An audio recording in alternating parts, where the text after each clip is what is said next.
So I'm starting to work on my steering box again, and I had talked about reversing the steering shaft. So I need to drill out this boss here, and I need to get it dead center. Well, not so much dead center on this as it will be getting it dead center so it matches up with my bearings in here. So how am I going to do that? I haven't got a punch that big.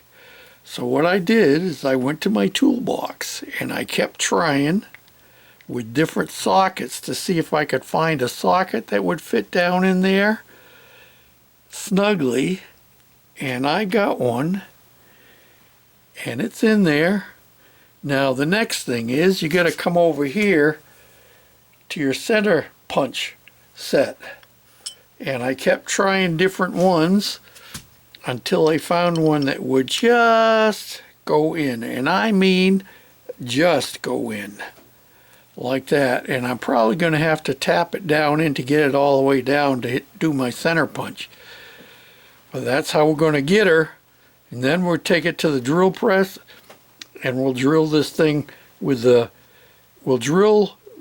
pilot drill from this back side, and then we'll finish drilling it from the other side with the larger bits, because we got to go up to I think it's 3/4, maybe more, and maybe I may not be able to get it all with my drill bit. I might have to finish off opening up the hole, because what I'm intending to do is to bushing in here. And it's real damp here, and well, you're fogging up already.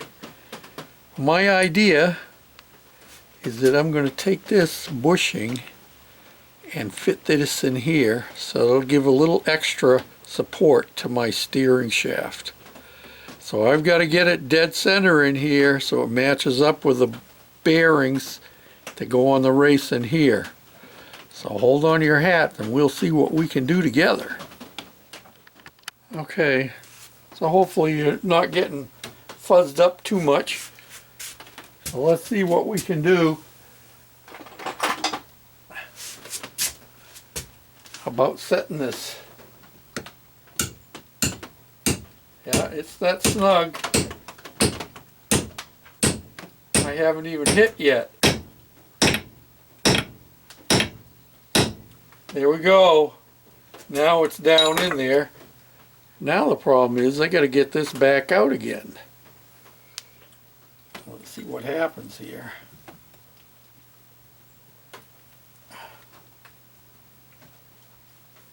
Yeah, I'm going to have to put it in the vise and see if I can twist it out.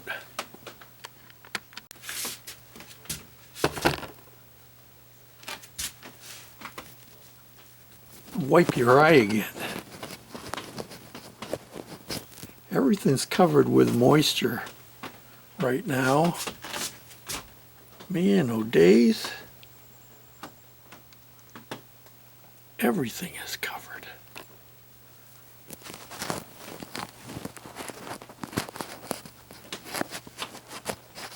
All my tools are covered with moisture. Now, let's see if I can get this puppy out of here.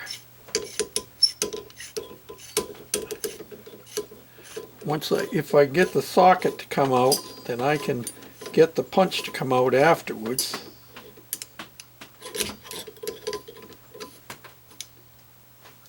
Well, if the punch comes out, here we go. Oh, there comes the socket, came out with it. Can you see that? Yeah, you can. Oh man. Okay, so I had to use my heat gun to get the camera defogged, and hopefully it won't fog up again before we're done here. So now I'm not sure. Can you see down in there? Let me get you around here and zoom in. Okay, you can see my center punch mark down in there. So now we're going to try and drill that puppy through from this side. And who knows, maybe we'll drill it all from that side, seeing as how that we've got it set up pretty good at the moment.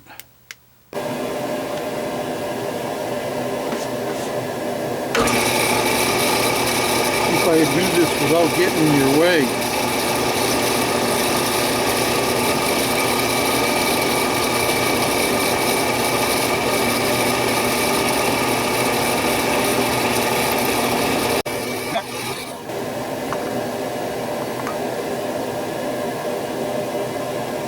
Here's our primary hole there now. You can see daylight through there. Woohoo! Now, I'm going to have to take these pieces of wood off of here and move up to our next size drill bits.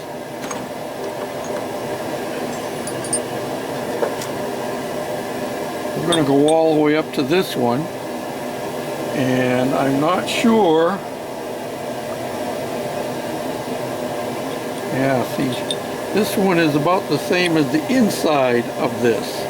So what I'm going to do is I'm going to drill this out as big as I can, and then I'm going to put this into my lathe and hog that out so this will fit. Okay, next size up.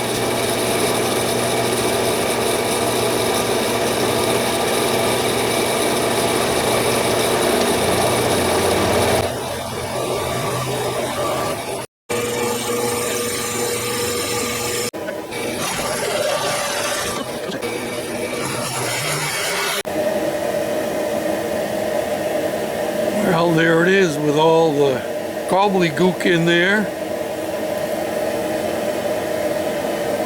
And there's the top side. So now we're going to chuck it up in the lathe and see if we can't. I don't know why it won't focus today. See if we can't bring it out to the finished size that we need to fit the bushing.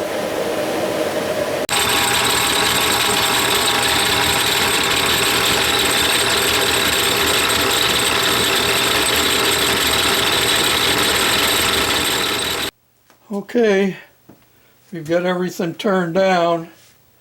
Now we're going to press this in place. I turned the bushing down a little bit so I didn't have to take too much meat out of here. But we're ready to go. Let's see how it goes in. I've got it started by hand. See if I've got enough. Yeah, I got enough to do this.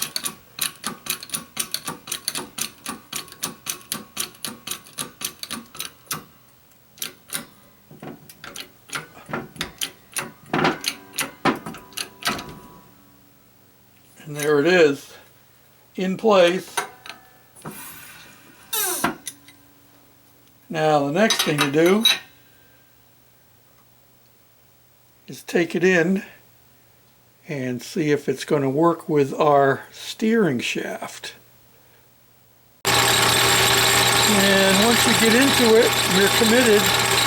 This is the actual steering shaft with the bearing race down in here. It had a little bit of a shoulder right up in here, just enough so it wouldn't go down through my bushing. So we're turning it down. Let's try it now.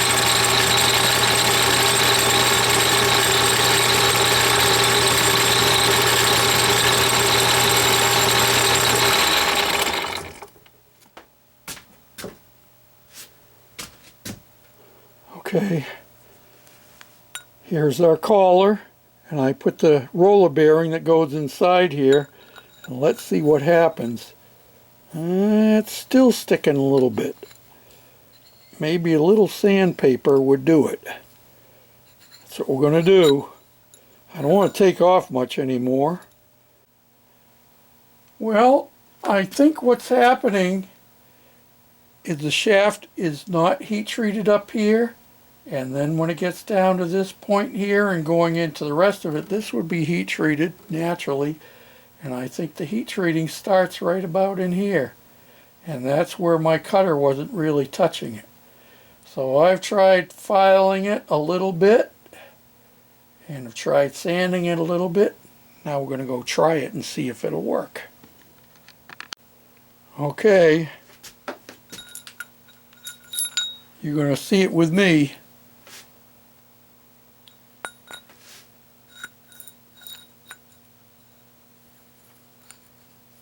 still not quite.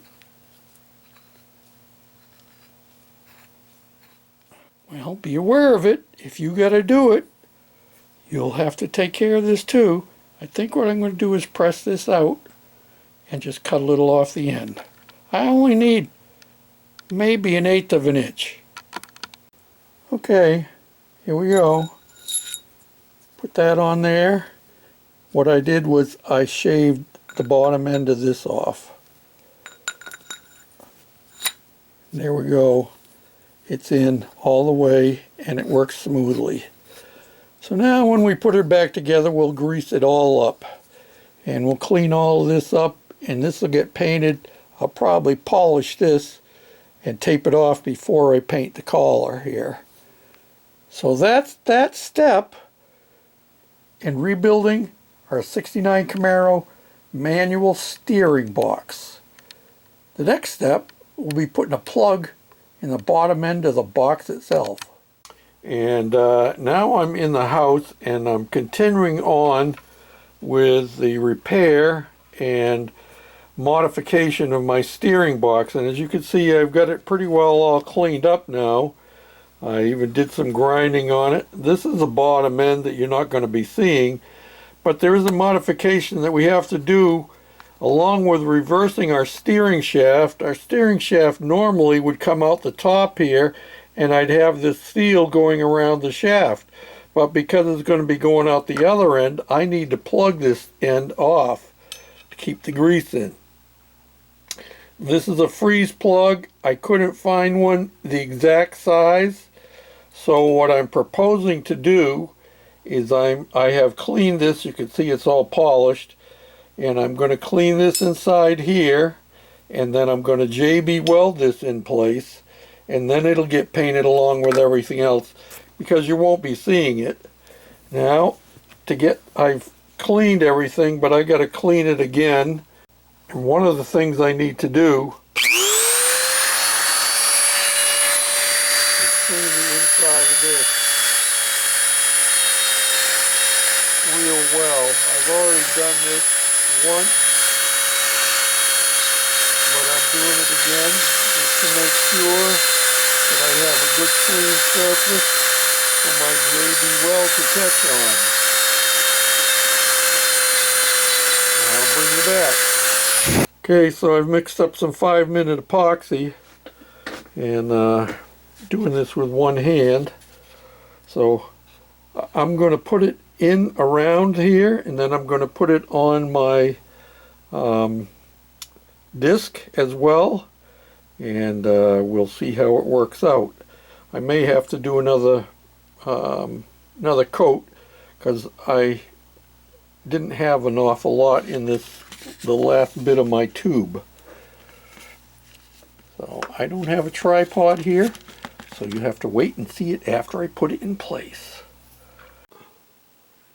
There it is, it's all in. Now I just got to wait for it to dry. It's 5-minute epoxy. I'll wait 10 minutes. And then my next chore will be to flip it up on its end and put something down in there and see if it leaks or not. Grease going in there, not oil. So it's not going to be really, really critical.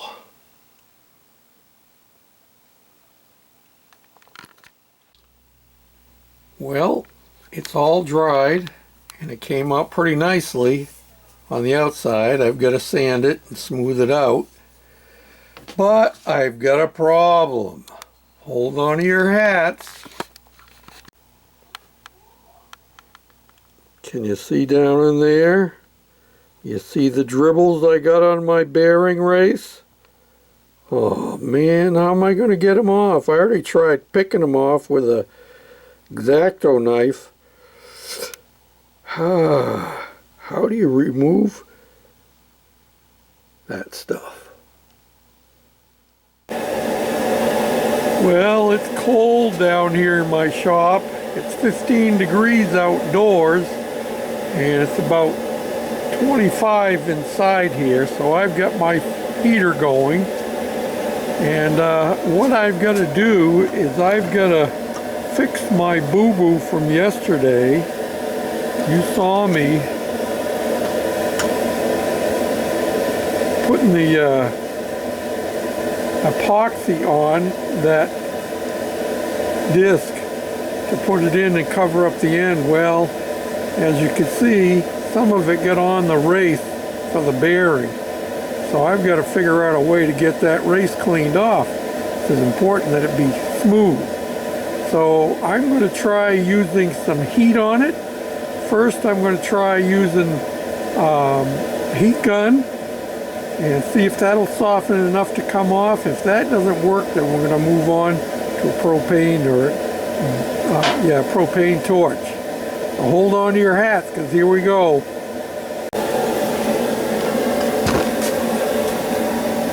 Now, there ain't enough room in there for both of us, so you're just going to have to be satisfied to look on from the outside. I'm going to try a heat gun first.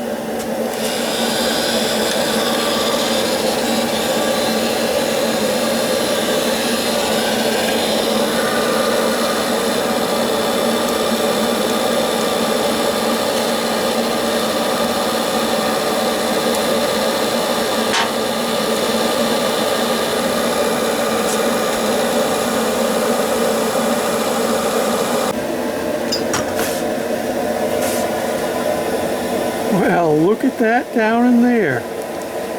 It's softened enough I could scrape it off. And I'm going to run a small wire brush on a Dremel tool down in there to finish cleaning it up. And then I'll get rid of all the scraps that I knocked off. I call that a success. Whew, I was worried about that one.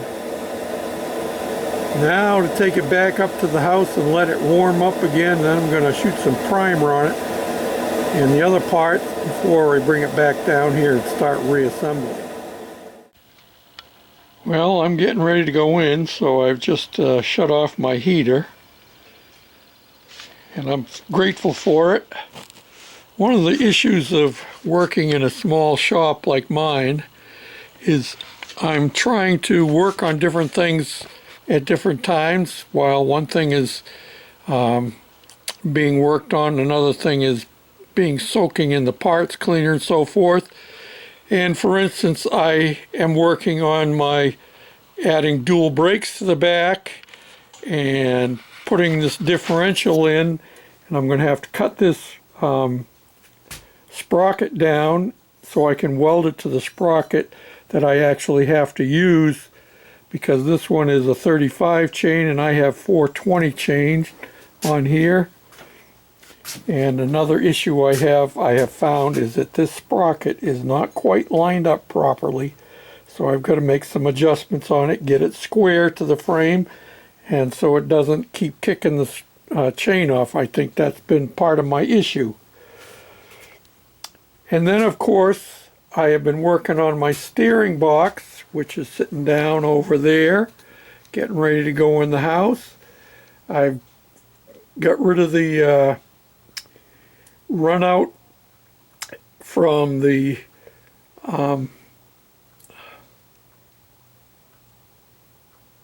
epoxy that I put on, and putting heat to it did soften it up. It's enough so I could get it cleaned off. And then I took a wire wheel on a Dremel and went down in there and finished cleaning the race. And I have tried it, and the ball bearing runs nice and smoothly in there on the end of the shaft. So then that's another project I'm working on. And I have been tearing apart this engine. This is our quote-unquote new engine. This is a P22 Onan twin cylinder, 22 horsepower. And as you can see, I've got it all torn down. Got the pistons out of it and all the valves are out of it. I'm almost down to a bare block. I don't know how to get this gear off of here. It seems like it would just slide off, but it doesn't. And so I've got to do some homework. And part of the reason, or the main reason for tearing this all down, because it was a good running motor, and I'm very happy to report that as I tear it apart, I find that it has very little wear on it. All of the journals on the crankshaft are good, on the camshaft is good, lifters are good. But this boss right here, which is used to mount the starter, got cracked somewhere along the line. So I need to take this to my local machine shop, who has done some work for me before, and I'm going to have them clamp this together and weld it. I can't do it because this is aluminum, and I'm not set up for doing aluminum. And so I'm going to have them do that, and I think there's enough room where they can put a good bead on each side of that, and we'll take care of that problem. Worst comes to worst, I suppose I could drill that out entirely all the way through and put a sleeve in it, and that might be helpful.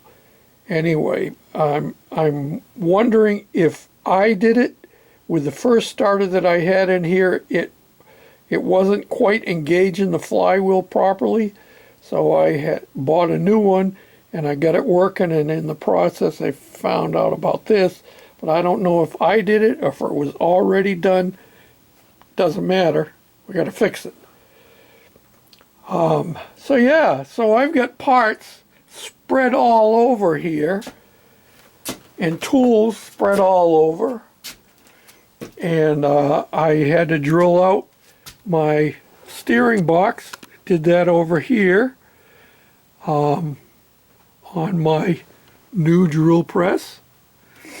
I turned down some parts on my lathe, but I don't have enough room to spread all the parts out that I'm working on. And as I said, I'm getting ready to go home. Go in the house, not go home. So I'm going to take my steering box in the house, and I've got it all cleaned up again after cleaning up the excess epoxy. I'm going to take it in, get it warmed up again, and I'm going to prime it with metal etching primer tomorrow. Well, I'm over in my woodworking shop right now, as you can see, and well, it's doing double duty because I've got parts for the Onan engine over here.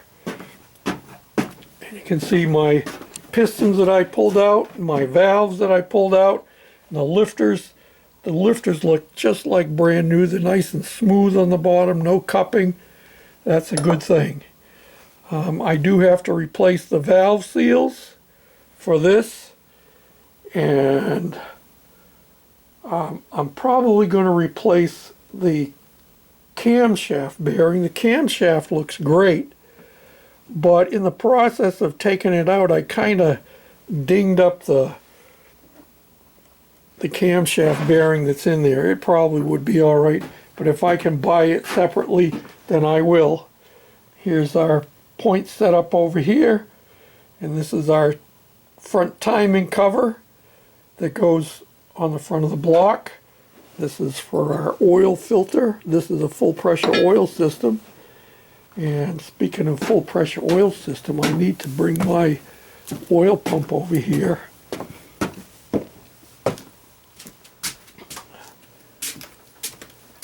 So I'm not messing around with it. I took it out. Let me grab the bolts that go with it, because there's special bolts for it. And look at that. That screen is pretty nice and clean. Yes, sir. I didn't do any cleaning on it. So I'm really happy with that. So everything I'm seeing is telling me that this motor didn't have lots and lots of hours on it. And whatever hours it had on it, it had been pretty well maintained. So we'll put that down there with these other parts. Of course, all of these things got to be clean. That's already clean. It's ready to be painted. That's clean, ready to be painted. These, whoa, drop your camera there, George. The head's got to be clean and sandblasted. I got to get some more sandblasting sand. and then they'll get painted. And I gotta clean my pistons, finish cleaning the valves. So you see what happens. And had this out because I was cleaning the lens on my sandblaster. There's the crankcase base off of the motor and some other parts down in there. So yeah, so both sides of the shop get used. Of course, I have my parts cleaner over here and my press, which has really come in handy. I'm glad to have it. I use that to press the bushing into the steering box. Yes, I did. It's in the other cover, which is up in the house getting warmed up. So now look at that. I just washed my hands and now I got to clean them again. Well, that's the way it is, you know. You work in a shop and everything's dirty and greasy and you just got to keep cleaning things, and I got to clean the shop some more. And yeah, well, that's the way it is today. I think this is February the 19th. It's a Wednesday night, and our pastor decided to cancel Bible study because it was so cold and because of the snow we have. Yep, we got snow, probably only a couple inches, I'm guessing. But the temperatures have really dropped, and tomorrow morning it's going to be down into single digits. So hope everybody's doing well out there. Thank you all for the new subscribers, and for my old subscribers that keep following along. I know I don't make fast progress on this, but I keep working at it. I'm only a one-man shop, and I'm an old man, and so that's the way it is. Thanks again for watching, for commenting, for subscribing, for thumbs up, all them good things. Till next time, this is George, the Shade Tree Fix-It Man, saying,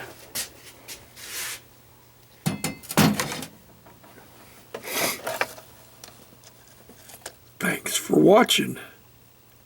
Bye now.